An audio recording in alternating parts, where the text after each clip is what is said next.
Olá, este módulo terá como tema central as discussões sobre controle social das políticas públicas, com um enfoque sobre os direitos da criança e adolescente. Bom, ao trabalhar esse tema, eu pensei que poderíamos construir discussões sobre o conceito de controle social ao longo da história brasileira, abordar também sobre o desenho institucional, né, do Conselho da Criança e Adolescente, e bem como, né, o desenho institucional do Conselho Tutelar. Então, deste modo, como primeiro ponto, o tema sobre controle social, ele não é novo, ele relaciona-se, né, aos fundamentos da criação do Estado brasileiro. E quando a gente fala desse ponto de vista histórico, político, essa categoria controle social, ao longo da história, ela está muito atrelada sobre o conceito do controle do Estado sobre a sociedade. Nessa perspectiva, né, a gente vai vendo que algumas autoras, como a Raichele, a Maria da Glória Gon, vai estar trazendo esse conceito do controle social voltado a essa atuação do Estado, né, e o aparato por excelência do exercício do poder sobre a população, principalmente em ações do que envolvem, né, caráter de intervenções dentro dessa perspectiva, no âmbito de ações voltadas a essa dimensão coercitiva. O que a gente vai estar trazendo, né, que essa abordagem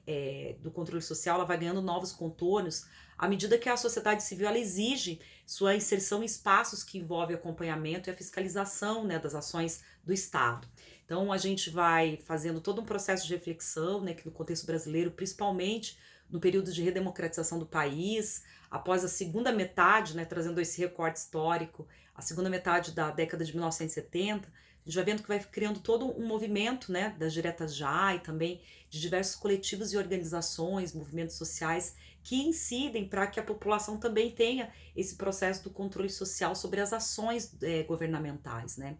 E a partir disso, né, essa pauta ela vai ganhando força política e vai também se materializando nos preceitos legais escritos na Constituição Federal de 1988, desse processo do que envolve a soberania popular, né?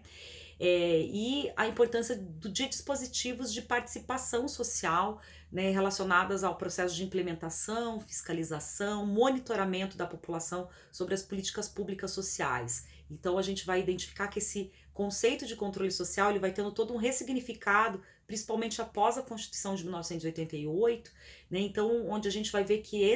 essa dimensão da participação social vai buscar, né, assim, ressignificar esse conceito para que o controle que era até então feito do Estado sobre a população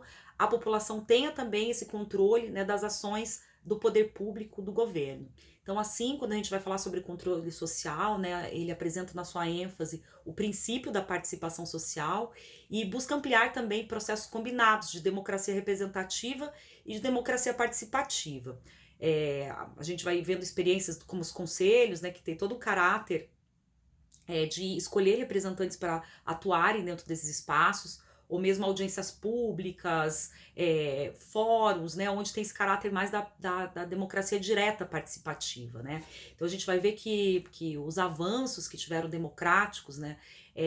acabam sendo o tempo todo materializados em diversas instituições de participação social, onde aqui nós vamos dar a ênfase principal, né, desse papel dos conselhos, né. Então, a partir disso, o que é interessante a gente conseguir perceber, voltando ao conceito do controle social, que o controle social até hoje, apesar de desde 1988 ter, né, essa discussão mais voltada ao controle social, voltada à participação da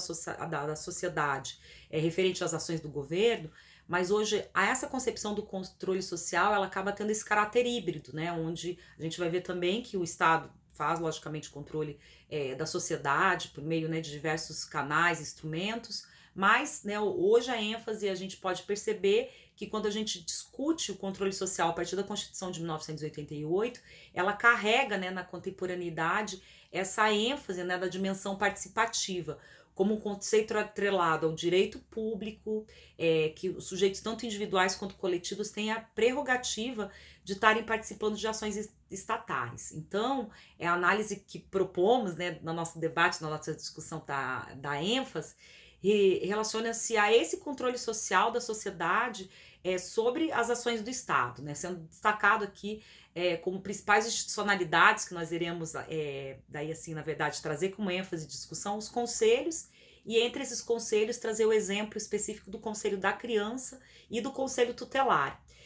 Então, a gente de cara, né, é importante trazer essa caracterização do que são os conselhos. Os conselhos, eles são órgãos de participação da sociedade, então, no poder público. Eles inserem-se na esfera pública e eles são instituídos, né, são implementados por força de lei ou por decreto. Eles integram com os órgãos públicos vinculados ao Poder Executivo, então eles têm essa característica de estar vinculado ao Poder Executivo, e voltados a políticas públicas das mais específicas, né, relacionadas à assessoria, suporte, fiscalização, deliberação. E é bem interessante a gente identificar que no Brasil há uma proliferação muito grande dos conselhos após a Constituição de 1988. Hoje, o último dado que saiu do censo do IBGE, né, prevê que há um número maior que 40 mil conselhos municipais das mais diversas políticas, né? Então, criança, adolescente, idoso, pessoa com deficiência, saúde, educação, assistência social, enfim, uma gama, né, de conselhos que vai se materializando dentro desse caráter do controle social, da população controlar as ações do Estado pelas diversas políticas públicas que a gente já nominou. Então, esses conselhos, eles foram instituídos, né,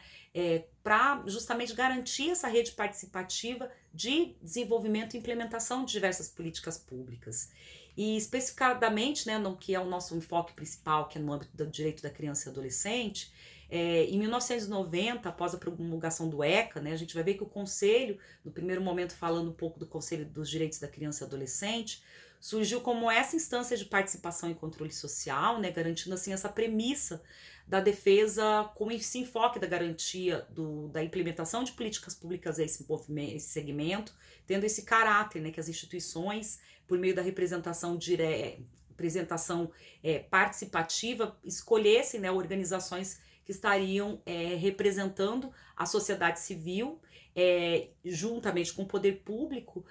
para pensar, né, nessa articulação de deliberação, formulação, controle de ações em todos os níveis da política de atendimento às crianças e adolescentes no contexto tanto municipal, estadual como federal, né? Então a gente vai ver que esse conselho ele vai ter esse caráter paritário. Então o Conselho da Criança e Adolescente é previsto composição de 50% da sociedade civil, 50% do poder público, e é muito importante a gente conseguir destacar, né, que o trabalho dos conselhos de direito, eles possuem comissões temáticas também, que vão debater temas mais específicos, e também se encarregam, né, em preparar, analisar materiais, né, sempre assim, buscando trazer elementos reflexivos sobre os direitos da criança e adolescente, trazendo também diversas produções, né, de materiais que subsidiem a população também sobre esse debate. Então a gente vê que o Conselho da Criança e Adolescente ele tem todo esse caráter, né, que vai buscar fazer todo esse processo do que envolve a fiscalização, a consulta de políticas públicas nesse segmento, a deliberação sobre os direitos da criança e adolescente. Daí o que a gente também vai abordar, né, que acaba sendo um outro desenho específico, é referente ao canal participativo, né, previsto também no ECA, que destaca-se como conselho tutelar, né? Esse espaço ele é representado como órgão público municipal, um órgão permanente, autônomo, onde é feito todo um processo de eleição pela sociedade civil, né? Então o conselho tutelar ele tem como premissa zelar pelos direitos da criança e adolescente, e ele acaba tendo uma estrutura específica, porque ele vai estar trabalhando principalmente com um caráter, né, permanente. A sua estrutura ela é composta por 5 membros eleitos pela comunidade, e todo o processo que envolve a garantia dos direitos e o acompanhamento contínuo, né, de demandas que possam supostamente ou mesmo, né, na dimensão fatídica, ter situações de violações de direito da criança e adolescente, o Conselho Tutelar acompanha todas essas situações, né? Então, esse conselho acaba sendo eleito por 5 membros da comunidade local, onde acaba tendo um mandato de 4 anos, né? Então, acaba tendo alguns requisitos específicos, como idoneidade moral, né, ser maior de 21 anos, residir no município, e a gente vai vendo que a quantidade dos conselhos tutelares, né, que vai se materializando nesse espaço de defesa dos direitos da criança e adolescente, bem como atender às demandas de supostas ou fatídicas, né, violações de direitos da criança e adolescente, ela vai tendo esse caráter obrigatório nos municípios e vai também, enfim, né, tendo todo um processo de quantidade de conselhos tutelares a partir também do tamanho dos municípios, né, mas por menor que seja esse município, há a obrigatoriedade de ter pelo menos um conselho tutelar para fazer, né, todo esse processo do que envolve zelar os direitos da criança e adolescente. E a partir do momento que, né, das grandes metrópoles, a gente identifica que há essa necessidade no conselho, vários conselhos tutelares para atender a demanda, daí acaba sendo feito essa dimensão, né, de diversos conselhos pela divisão territorial. Então, de acordo com o Estatuto da Criança e Adolescente, né, o Conselho Tutelar, então, trazendo essa ênfase, né, que ele atua em todos os casos de suspeita ou confirmação, né, de violações de direitos contra criança e adolescente, que envolvem negligência, castigo físico, tratamento cruel, degradante, enfim, né, várias situações que possam estar trazendo casos suspeitas, né, de confirmação, ou mesmo, né, que ocorra essa possibilidade de estar fazendo uma análise se realmente ocorreu a demanda. Então, o Conselho Tutelar ele tem essa característica permanente, né?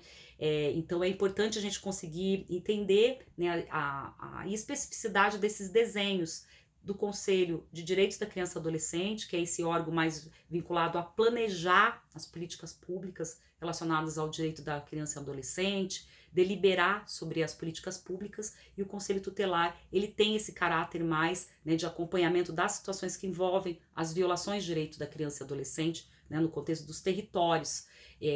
enfim, né, demandam todas aquelas situações que nós já falamos de negligência, maus tratos, evasão escolar, entre outras diversas prerrogativas que acaba tendo esse órgão. Então, deste modo, tanto o Conselho Tutelar quanto os demais conselhos de direitos, eles têm esse estabelecimento dentro do caráter da política pública, né? E é importante compreender, né, como que se dá o papel desses dois órgãos, principalmente como que acaba sendo a partir dessa especificidade de cada um desses órgãos, que os dois atuam na defesa e garantia dos direitos da criança e adolescente, apesar de ter um desenho institucional específico, né? A gente vai conseguir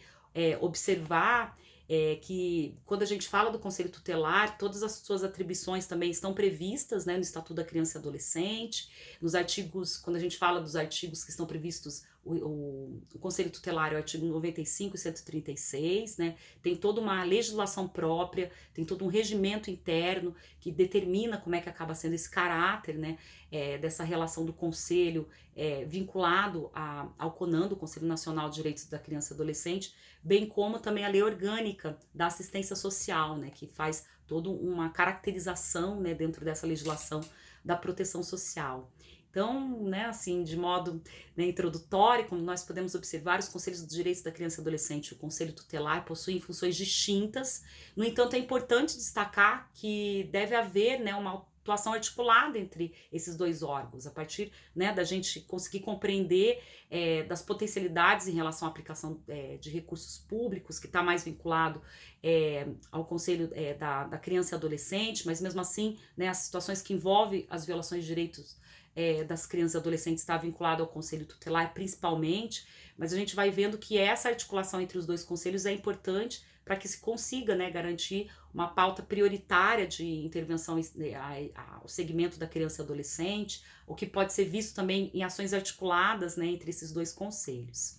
Bom, é isso, esses foram os pontos principais, né, de caráter, como eu comentei, introdutório sobre o tema. Então, na verdade, a ideia é que para vocês aprenderem mais, né,